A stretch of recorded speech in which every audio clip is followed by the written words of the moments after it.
Trio Whispers. What is it? Why do we do it? Should we be doing it earlier? Let's talk about it.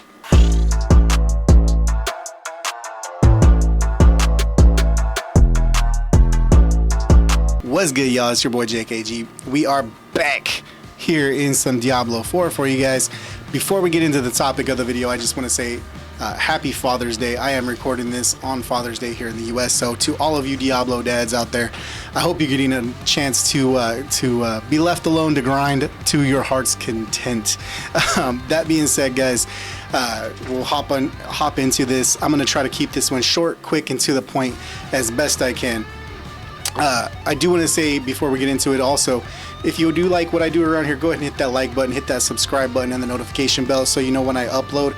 It does go a whole long ways to showing me what you guys want to see going forward. That being said, Trio Whispers, guys, Trio Whispers. I have some B-roll. I'm gonna go ahead and bring it up real quick. All right, so here we are in some B-roll. This is just some stuff talking. I was cruising around earlier today, and I saw one of the side dungeons open. I was doing some renown stuff, and I saw one of the dungeons light up red in an area that I needed some renown for. And so I was like, you know what, hey, let's go ahead and do some Trio Whispers at the same time as doing some renown, and we'll knock out two birds with one stone. The reason why I went ahead and just took the time to do it, the dungeons inside of the zones for the Trio Whispers, when we get I liken them to bounties in Diablo Immortal. If you're familiar with Diablo Immortal, you had daily bounties that you would do where you get opportunities for additional, legendary pieces, XP, all that kind of stuff, right? So it's kind of a similar vibe. We don't have a daily cap like we did in Diablo Immortal, so you can kind of really just kind of running total, just continually grind these over and over and over, different zones of the map, which is kind of nice. Different dungeons, different zones. A lot of them are just going to kind of be running around, farming, killing a lot of different types of enemies. And once you get to 100, you hit an altar and you summon, either an elite pack or just a whole lot of enemies to do waves, and you're just going to kind of do that. Some of them have only one Grim Favor associated with them. Some of them, like these dungeons, when they turn red on your screen, I'll show that here in a little bit. After we're out of this dungeon, I'll take a look at the map and kind of show you what it looks like. After we do that, some of these dungeons, they're actually worth 5. So you could theoretically do 2 dungeons and have a full bar for your Trio Whispers. Go get your chest from the Trio Whispers and you're on your way.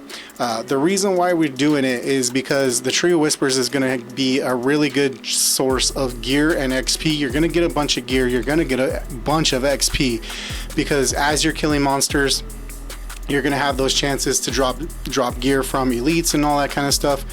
And then also you're going to get the XP from just doing that. Then you're going to go to the tree. You're going to redeem your Grim Favors. You're going to grab your chest. That's going to give you XP. That's going to give you gear. And then from there you can actually flip that. You can either sell your gear if you're in that mode where you need gold. You can sell that gear. You can salvage your gear, get the resources, the materials to upgrade future pieces of gear.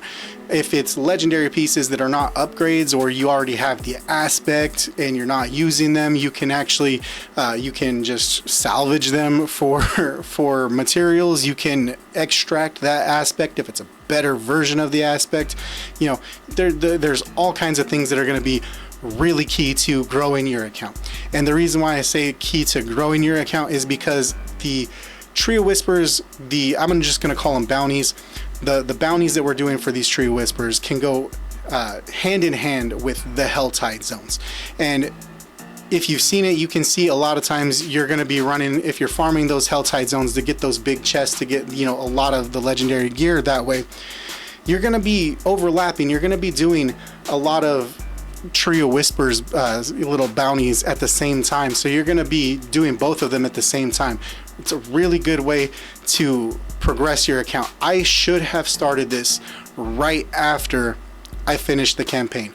I got into the habit, and I am a very solo player. I play almost exclusively solo up until this point.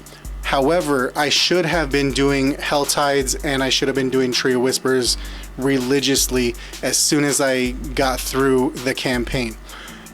The reason I didn't have a good build. I was kind of searching for builds. I wasn't really living with a build to actually do good. I was trying a lot of different things. I found a build that I'm kind of happy with, and you know, once I found that around levels, I think it was around between like 60 and 65, I started doing more Tree of Whispers, started doing more Helltide zones. And then even popping in and out of PvP zones, you can actually get a lot of XP, and that's a video for a whole nother day. But you can actually use all of these tactics as a solo player, and you can take your account, you can grow your actual account gear wise and XP wise really quickly. By doing Helltides along with the Tree of Whispers at the same time, and just kind of go back and forth, do them at the same time, you know, do all of that all together. If you're a solo player, it's a really good way to just kind of cruise around, stay busy, and you're able to do, it's a way to stay busy and you're able to stay, you know, engaged in the game without having to, you know, get too frustrated, especially like if you're in a mode where you're kind of in between the world tiers and you're trying to do world tier, say world tier 4, but you're only doing doing world tier, you're really, your gear and everything is only able to do tier 3. Or if you're trying to push up into 3 and your account is, you know, really set for 2, it's a good way to kind of progress the account without getting frustrated in those dungeons trying to beat those bosses by yourself. I know from experience it can be really tough, especially if you don't have a build that's really designed for that. That being said, here I went ahead and pause the B-roll because you can kind of see after doing this one dungeon, I'm all the way up to 9 Grim Favors on the bar. And the reason that's big is because we're really close. So what I should have done here is I should have portaled back to town, emptied my bag. That way I would have been able to cruise around and everything. We're gonna come out of the dungeon here and I'm gonna show you the map, and you're gonna kind of see, we're not gonna see one of the red dungeons as they show up, but I'm sure you've seen them in game. But if you have not, you know, tried to farm your Whispers of the Dead for the Tree of Whispers, this is where you're going to see it. Down here at the bottom, you're going to have your Whispers of the Dead, and you can actually just hop into your map. You can see this as you're going. If it's not there, you have 0. If you have 1, you're going to see 1. If you have 3, you're going to see 3 out of 10. But you can kind of see right here, just over my shoulder up here, where the X is, or I'm sorry, where the box is, you can see all of those different icons. Those are going to be your bounty icons, as I like to call them. Each one of those is going to have a different point value associated with them. Dungeons have 5, some of those have 1, some of them have 3. You can kind of see how it kind of mixes and matches. And then if you happen to have a Helltide zone that's overlapping it, then you're going to get Helltide stuff on top of that as well. And we'll just go ahead and move forward in this B-roll here. I'm gonna bump it forward. We're gonna cruise along here as we go. You can kind of see I'm gonna back it right on up because one of these things is right here. So what we're gonna do is we're gonna come over here. As we pull up to this, we hit an Altar of Reaping. So this is one of the ways we're gonna actually kick it in and queue it to actually spawn one of these elite packs. Some of them are elite packs, some of them I've noticed have just been really big packs of, you know, waves of packs that we have to kill. And as we do that, we're gonna kind of, once we actually get enough of them killed and everything like that, we're gonna see right here under our mini map we have Whispers of the Dead, Torment, Return to the Tree of Whispers, and Torment. That way, you know, that's your queue. You don't have to kill the elite mob at that point. You could just bolt out of there. If you're getting your backside handed to you, you know, you could leave, go to the Tree of Whispers, and be on your way. I just wanted to kill this elite mob. So that's pretty much why I stuck around. My build is not set up for 1v1s, and you know, if I run out of fury as a barbarian, I'm just kind of like running around until I can, you know, some of my skills come off of cooldown. That's why I was just kind of standing around there. But you know, you can kind of, I'll jump it forward a little bit here. We portal over to the Tree of Whispers portal, and we come over here, and I'm gonna pause it. Once we come in here, you can see I have a full bag, which is unfortunate for me. But you have 3 options. Every once in a while you're gonna have one of the options that is gonna be in gold, and that is gonna be the best option for you. So if you have something like myself, I'm looking for rings, so obviously, all things being equal, I'm gonna go for the collection of rings.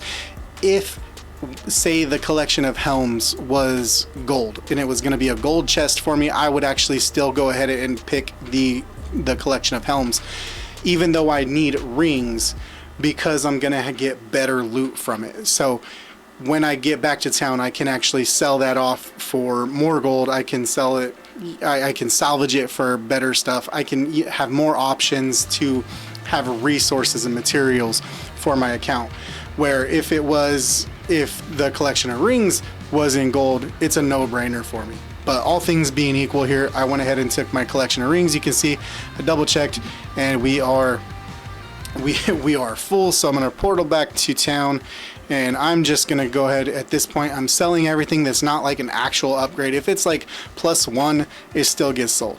If it's plus, you know, 100 or something like that, plus around, you know, 50 to 100, I'll keep it for a little bit and think about it. But for the most part, I'm selling everything. Let's jump forward a little bit here, and once you have everything here, you're gonna go ahead and click on your chest, and you're gonna go ahead and click use, and it's gonna go ahead and drop all of your stuff. You can see there I got a sacred ring. It was not the ring I'm looking for, sadly. Still looking for the ring that I'm looking for, but you can see all the other resources that you get, and you're able to go ahead and you can flip those either for, you know, salvage materials, you know, aspect materials, flip it for gold if you need it for that. And it's a really good way, like I said, especially once you're done with the campaign, start farming this, you know, regularly with your Helltide zones, and you're going to be able to progress your account really quickly. And it's just on a loop at this point, so pay no mind to my playstyle. I am trash as far as my playstyle. I'm not trash, but yeah, as far as growing your account, especially from that early point, if you are very much a solo player like myself, sometimes going into those dungeons can be a little bit daunting, just because if you're trying to push up, you know, a little bit higher, you don't have the gear, you don't have the build going, you might get stuck on some of those bosses and it gets frustrating. You might want to, you know, walk away for 10-15 minutes, come back to it, you know, whatever you need to do. This is a good way that you can still continue to get XP, still continue to get legendary pieces, still continue to get materials, gold, aspects, all that stuff.